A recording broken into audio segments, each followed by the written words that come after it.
warahmatullahi wabarakatuh. Kami dari kelompok 5 mata kuliah Teori Kepemimpinan yang diampu oleh Ibu Asriana. Di sini kami akan mempresentasikan tentang peranan strategik manajemen sumber daya manusia dalam kepemimpinan. Berikut teman-teman saya akan mempresentasikan. Menjelaskan pengertian sumber daya manusia.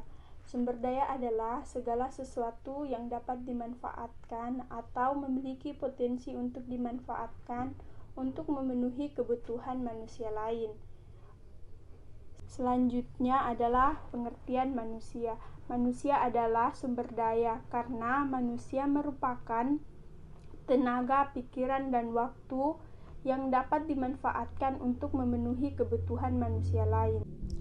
Selanjutnya, pengertian sumber daya manusia secara keseluruhan. Sumber daya manusia adalah individu yang bekerja sebagai penggerak suatu organisasi, baik institusi maupun perusahaan, yang memiliki fungsi sebagai aset yang harus dilatih dan dikembangkan kemampuan. Baiklah, di sini saya akan menjelaskan tentang manajemen sumber daya manusia. Apa sih itu manajemen sumber daya manusia?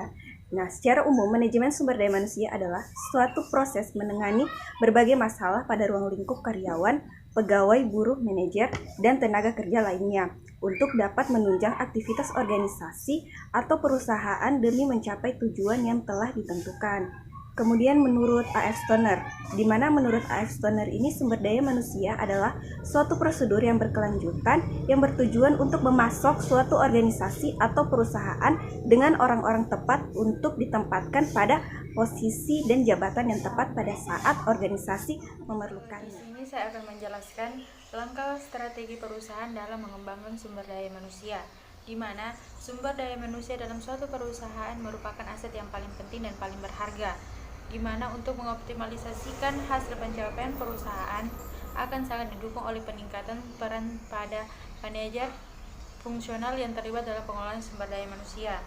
Perubahan lingkungan bisnis yang begitu cepat menuntut pengelolaan sumber daya manusia secara terpadu antara pemahaman sistem dan manusia yang ditunjang oleh saling pengertian antara manajer fungsional. Pimpinan perusahaan memperhatikan aspek sumber daya manusia dalam menentukan pola penentuan strategi dan kebijakan secara terpadu. Pengelolaan faktor sumber daya manusia sangat penting karena memegang peran utama dalam pelaksanaan kegiatan fungsi-fungsi yang lain dalam suatu perusahaan, agar perusahaan tersebut dapat berkembang dengan baik dan benar.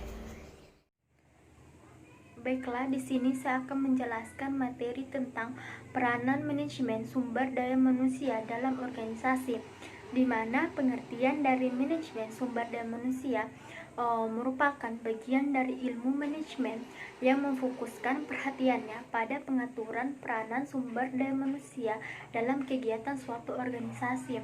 Dalam mencapai tujuannya, tentu suatu organisasi memerlukan sumber daya manusia sebagai pengelolaan sistem. Agar sistem ini berjalan, tentu dalam pengelolaannya harus memperhatikan beberapa aspek penting seperti pelatihan, pengembangan, motivasi, dan aspek-aspek lainnya.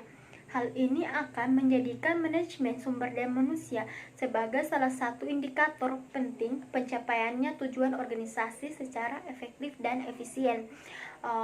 Dalam buku 7 Touch pada tahun 2008, di mana pengertian dari sumber daya manusia merupakan aset organisasi yang sangat vital atau sangat penting, karena itu peran dan fungsinya tidak bisa digantikan oleh sumber daya lainnya. Berapapun modern teknologi yang digunakan atau seberapa banyak dana yang disiapkan, namun tanpa sumber daya manusia yang profesional, semuanya menjadi tidak bermakna. Di mana juga dalam buku 7 Tools 2008, di mana eksistensi sumber daya manusia dalam kondisi lingkungan yang terus berubah tidak dapat dipungkiri. Oleh karena itu dituntut kemampuan beradaptasi yang tinggi agar mereka tidak tergilas oleh perubahan itu sendiri. Sumber daya manusia dalam organisasi harus senantiasa berorientasi terhadap visi, misi, tujuan, dan sasaran organisasi di mana dia berada di dalamnya. Selanjutnya saya akan menjelaskan tentang kompetensi dalam pengembangan MSDM, di mana menurut Spencer ada 5 karakteristik kompetensi dalam pengembangan MSDM, di mana yang pertama adalah motif, apa yang secara konsisten dipikirkan atau keinginan-keinginan yang menyebabkan melakukan tindakan tersebut. Kemudian yang kedua adalah sifat atau ciri bawaan. Nah, ciri fisik dan reaksi-reaksi yang bersifat konsisten terhadap situasi atau informasi. Dan yang ketiga adalah self-concept atau konsep diri, di mana tentang sikap nilai dari orang-orang. Yang keempat adalah knowledge atau pengetahuan, yaitu suatu informasi yang dimiliki seseorang pada bidang yang spesifik. Dan yang kelima adalah skill atau keterampilan tentang kemampuan untuk mampu melaksanakan tugas-tugas fisik dan mental tertentu. Artinya sebuah skill sangat diperlukan dalam melakukan sebuah kegiatan. Untuk mencapai tujuan suatu organisasi, di sini saya akan menjelaskan ada 3 tahap utama yang akan kita lakukan. Yang pertama itu persiapan. Nah, dalam proses persiapan dilakukan perencanaan kebutuhan akan sumber daya manusia dengan menentukan berbagai pekerjaan yang mungkin yang akan dilakukan. Nah, ini dengan kita melakukan perkiraan atau forecast akan pekerjaan yang akan dilowongkan, jumlah karyawan yang dibutuhkan, waktu, dan lain sebagainya. Nah, di sini ada 2 faktor yang perlu diperhatikan dalam proses persiapan. Yang pertama faktor internal, yaitu seperti berapa jumlah pegawai karyawan yang kita butuhkan dan struktur organisasi. Nah, faktor eksternalnya yaitu hukum ketenagakerjaan dan kondisi para tenaga kerja. Nah, yang kedua, rekrutmen. Rekrutmen adalah suatu proses untuk mencari calon kandidat pegawai, karyawan, buruh atau manajer, atau tenaga kerja baru untuk memenuhi kebutuhan sumber daya manusia organisasi atau perusahaan. Dalam tahap ini, diperlukan analisis jabatan yang ada untuk membuat deskripsi pekerjaan atau job description dan juga spesifikasi pekerjaan. Yang ketiga adalah proses seleksi. Nah, seleksi tenaga kerja adalah suatu proses menentukan tenaga kerja yang tepat dari sekian banyak kandidat atau calon yang ada. Tahap awal yang perlu kita lakukan adalah melihat daftar riwayat hidup atau CV milik pelamar. Kemudian dari CV pelamar dilakukan penyeleksian antara pelamar yang akan dipanggil dengan yang gagal memenuhi standar suatu pekerjaan. Lalu berikutnya adalah memanggil kandidat terpilih untuk dilakukan ujian tes tertulis atau wawancara kerja atau interview dan proses seleksi lainnya. Baik teman-teman, agar sumber daya manusia dapat sinkron dengan visi, misi, tujuan, dan harapan organisasi, maka manusia sebagai salah satu sumber daya harus dapat melakukan penyesuaian dalam perkembangan organisasi yang semakin kompetitif. Ada banyak cara yang dapat dilakukan untuk mengantisipasi dan merespon perubahan tersebut. Di sini ada menurut Juju tahun 2008 ada 4 strategi utama dalam melakukan perubahan, yaitu dengan melakukan yang pertama pengendalian diri secara lebih baik disertai dengan kearifan.